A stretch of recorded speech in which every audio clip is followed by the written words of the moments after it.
Hey guys, welcome back to some more Overhit. In today's video, I want to talk about the new heroes that just came into the game, being Rito and Iroha.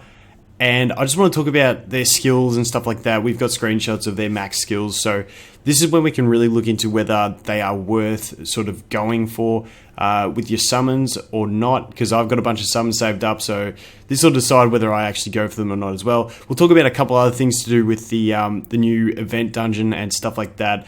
Basically in that the drop rates just don't seem as good and it costs more AP, so we'll touch on that a bit further later on. But first, we're going to go through the new heroes. So Rito and Iroha. Personally still not a massive fan of their designs. The first one we'll go through is Aurora. She's over here. We'll jump into there and take a look at her. Now, she's a real support unit. What we'll actually do instead is, I've got a picture here with her max skilled, and we'll go through her skills like that. So we'll go through her skills, we'll go through the leader skill after that, and then we'll talk about it. So remember, this is being at max skills. So this is if you really want to use your investment to try and roll for multiple copies of them. Even if you can only get one or two, if they're a unit that you want to build long term. So her first skill casts barrier on all allies, being 5 allies. It's got a weird multiplier there. It says 3,271 plus 30.1% of, I'm assuming, attack. So that's what most of them scale. Most things scale off of. So it's a shield and also a defense buff for all allies. That's really nice. I love abilities that do multiple things. So a shield and a defense buff is really nice. I still think I prefer heals over shields, but because it is 5 allies, it's not too bad. And then her second skill becomes an AoE, which attacks all enemies. Very minimal damage, like the damage isn't what you're looking at, but it also reduces the damage that all enemies deal by 28.5%. Once you do max these skills out, they are actually really nice. I wouldn't put her in my top support units, but definitely really just a general nice support unit to have, having that defense buff and a shield. So you're getting the defense buff, and then you're mitigating that first bit of damage that you receive, allowing you to then go more on your offense with your next turn. Plus, if you just use both of her skills one after the other, you're getting a lot of damage mitigation that you can then try and sort of push yourself onto the offense from that mitigation. So really nice hero. As for like specifically going for her, I probably wouldn't be targeting her specifically, just because there are such good support units out there. Her Grimoire is actually really nice too. If we look at it, it does give her a bit of healing. We'll look at that Grimoire ability. Reduces damage taken by fire enemies. Cool. When active skill is used, heals 2 allies for 20.7% of attack every 8 seconds for 40 seconds. Really nice. It's a regen heal for 2 allies, which is really nice, but once again, you do need that Grimoire for it. So I feel like real late game, she could be really good with the Grimoire.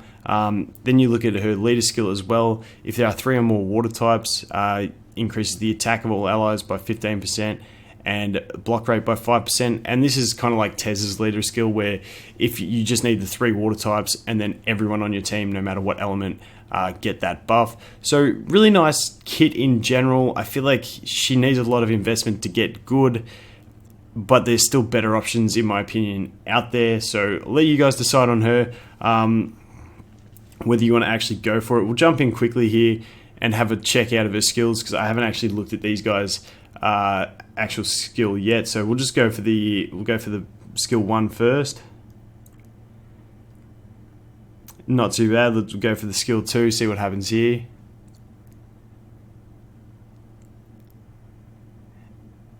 That's actually pretty cool. I do actually like that. That looks cool, but it's not doing enough damage to warrant the coolness. So that's her skills there. We'll exit out of that. So that's Iroha. Like I said, one I probably wouldn't be targeting myself, but still, with enough investment with the Grimoire, I feel like she could be really good. The next one we do have is the Rito, which I think he's over here somewhere. Yes, Rito. Alright, so when we look at Rito, we'll start off with his leader skill in this one. Increases attack of all water allies by 25% and defense by 10%. And once they do get fully limit broken, or to +5, these do increase. I'm not sure what they'll increase to, but that is an insane leader skill if you're doing a mono water type team fighting maybe the fire raid boss or something like that. Like, that is really nice in itself. We'll take a quick look at the Grimoire. When active skill is used, reduce damage to all allies by 14%. Really nice, and also add damage equal to 38.9% of attack to all attacks. So every attack he does is basically getting that extra multiplier, which is really nice if you get that Grimoire. And when you look at his skills, you'll see why that's even better. So we'll jump into his max skills. I've got a photo of them as well here, so we'll open that up. And so his first skill, the way I look at this guy, he's sort of like a better scaling version of, what's his name? The dark dude that I always forget his name, the dude with the little staff. Really annoys me because I don't like his design, but he's like the biggest AoE beast, and I'm going to forget his name for the rest of the video, so, you know, you get what you get. But he's a better version of him. Angelo, there you go, got it, knew I'd get it. He's basically, I feel like he's a bit better scaling than Angelo.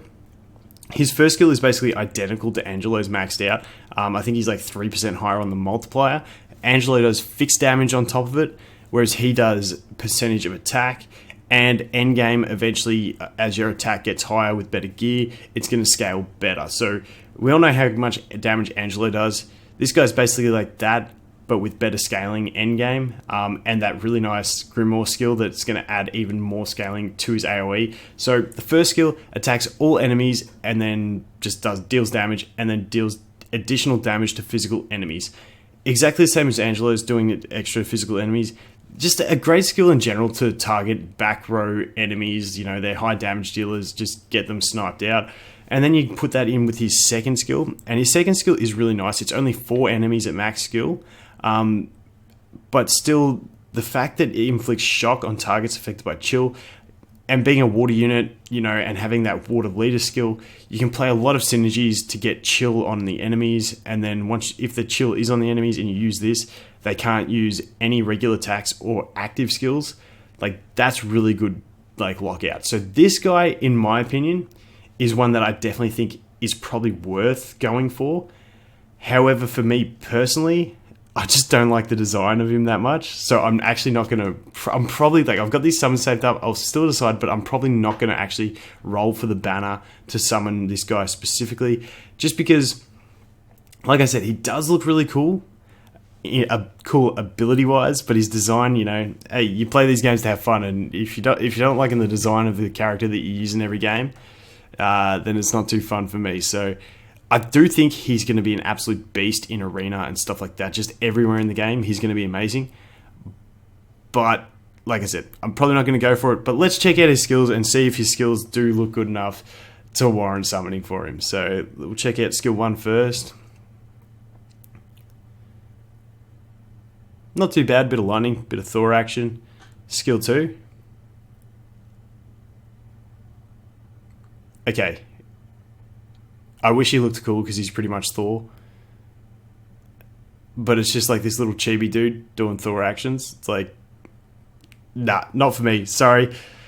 Does look really strong unit, but not going to go for him personally. Now, the other things that I wanted to cover in this video is, if we go back to, let's just go lobby, the new event dungeon. I had to work OT at work, so I haven't actually even had a chance to get into this and have a crack at it. This is the first thing I'm doing when I get home. So this event dungeon here, which is the Esther event dungeon.